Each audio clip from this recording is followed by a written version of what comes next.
Сәлем достар, Изи анатомия каналына тағы да қош келдіңіздер. Өткен жолы мен синтезмологияға толығырақ тоқталған болатым. Соның ішінде тек үздікті байланыстар, соның ішінде буынның механикасын ғана бөлек тақырып қылып түсіруді жөн көрдім. Енді буынның механикасы деп отырғанымыз не? Жалпы буынның механикасын сіздер түсіндіңіздер. Буынның механикасы деп отырғанымыз ол буынның қозғалысы.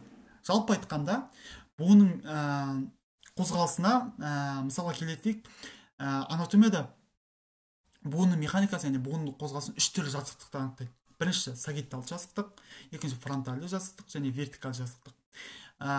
Сагиталды жазықтықтың бойында буын әкеледі және әкетеді. Яғни абдукты және аддукты деп атайды латыншасы. Одан кейінгі фронтальды жазықтықтың бойында буын жазылады және иіледі. Экстенсио, флексио. Яғни экстенсио жазылады, флексио иіледі. Одан кейін бізде вертикалды жазықтықтың бойында буын ішке қарай айналады және сыртқа қарай айналады. Бұны пронатио және супинатио деп аталайды. Жалпы осы буындардың, яғни бұл үш жазықтықтың бойы немесе буындардың қозғалысы, яғни бір білікті, екі білікті, үш білікті болып бөлінеді. Егер буын тек бір ғана жазықтықтың бойында, мысалы сагитал жазықтықтың бойында ғана қозғалатын болса, олар бір білікті буындар деп аталады. Одан кейін бізде екі білікті буындар бар, екі білікті буындар деп отырғанбыз.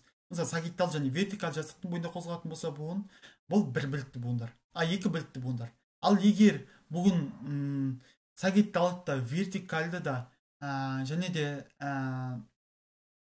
фронтальды жазықтықтың бойында қозғалатын болса, бұл үш білікті буындар деп аталады. Немесе тағы да бізде тағы да бар, ол көп білікті буындар. Көп білікті буындар деп неге атаймыз? Бұл жерде тағы да бізде буынның қозғалысы бар, ол циркондукция деп аталады. Яғни буын егер толығымен айналатын болса, бұл циркондукция деп аталады. Енді буындарға тоқталайық. Ең бірінші бір білікті буындарға тоқталайық. Жалпы бір білікті буындар буындардың бізде беттесетін буын беттеріне байланысты буындардың пішіндерін ажыратады. Соған байланысты біз буындарды үш топқа бөліп қарастырамыз. Бір білікті, екі білікті, үш білікті буындар. Соның ішінде буындардың пішіндеріне байланысты тағы да топтарға бөлетін боламыз. Ең бірінші бір білікті буындар. Бір білікті буынға мысалы цилиндр тәрізді буындар жатқызсақ болады, онан шығыр тәрізді буындар жатқызсақ болады. Цилиндр тәрізді буынды бізде артикуляция трахеидия деп атайды.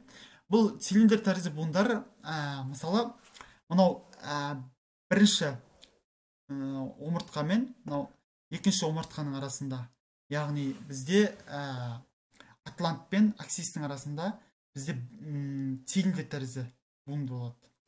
Бұл цилиндр тәрізді буын бір білікті буынға жатады, яғни вертикалды білік бойынша. Жаңа айтып өттім, вертикалды білік бойынша бізде буын пронатио және супинатио дейтін қимылдар жасайды. Яғни бізде ішке қарай айналады және сыртқа қарай айналады. Одан кейін бізде шығыр тәрізді буындар, артикуляция гиглумус. Бұл шығыр тәрізді буындар мынау қол сүйектерінің, аяқ сүйектерінің башпайларының арасында кездесетін байланыстар болып табылады. Олар фронтальды білік бойынша қозғалады. Яғни фронтальды білік бойынша деп отырғанбыз, яғни тек бір білік қана бойынша, яғни қол басы жазылады, иіледі. Яғни бұл фронтальды білік бойынша флексия экстенсио дейтін қимылдар жасайды. Одан кейін бізде екі білікті буындар. Екі білікті буындарға бізде эллипс тәрізді артикуляция эллипсоиды, ершік тәрізді артикуляция силарис және айдаршық тәрізді артикуляция бикондулярис. Бұлардың барлығы екі білікті буындарға жатады. Жалпы айтқанда бұлардың барлығы фронтальды және сагиталды біліктің бойында қозғалады. Яғни фронтальды білік бойынша бүгіледі, жазылады, сагиталды білік бойынша әкетеді, әкеледі деген сияқты. Ең бірінші эллипс тәрізді буынға тоқтайық. Эллипс тәрізді буын бізде мысалы мынау кәрі жілік пен білесік сүйектерінің арасында болатын байланыс, бұл жерде эллипс тәрізді байланыс деп аталады. Яғни бұлар тек екі жазықтықтың бойында қозғалады. Ершік тәрізді буындар. Бұл ершік тәрізді буындар бізде қол ұшының бас бармағының бақайшағы мен бізде трапеция тәрізді сүйек болады. Осының арасындағы байланыс бізде ершік тәрізді буынға ұқсайды. Үшінші айдаршық тәрізді буын. Бұл айдаршық тәрізді буын бізде мынау тізе буын жатқызған айдаршық тәрізді буынға. Және де бұл фронтальды сагиталды біліктен басқа бізде аздап циркондукция, яғни айналма бағытта қозғалыс жасай алады. Одан кейін үш білікті буындарға тоқталайық. Үш білікті немесе көп білікті буындар. Үш білікті буындар немесе көп білікті буындар ең бірінші шар тәрізді буын, ол артикуляция сфероида деп аталады. Оған мысалға жатқызған ол бізде мынау иық буын. Яғни иық буыны бізде шар тәрізді буын беттер шар тәрізді болып танылады, шар тәрізді буын деп аталады. Бұл шар тәрізді буын бізде үш біліктің бойында да қозғалады.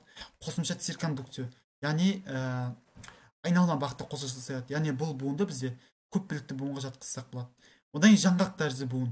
Жаңғақ тәрізді буын артикуляция котилака деп аталады. Бұл жаңғақ тәрізді буын немесе жаңғақ тәрізді буын деп те кездеседі. Кейбір әдебиеттерде тостаған тәрізді буын деп те кездеседі.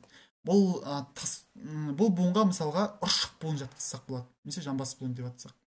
Одан кейінгі жалпақ буын, бұл артикуляция плана. Бұл жалпақ буын бізде жалпақ буынға бізде мысалға омыртқа аралық буындарды жатқызсақ болады. Жалпы буындардың механикасы осы. Назар қойып тыңдағандарыңызға көп рахмет.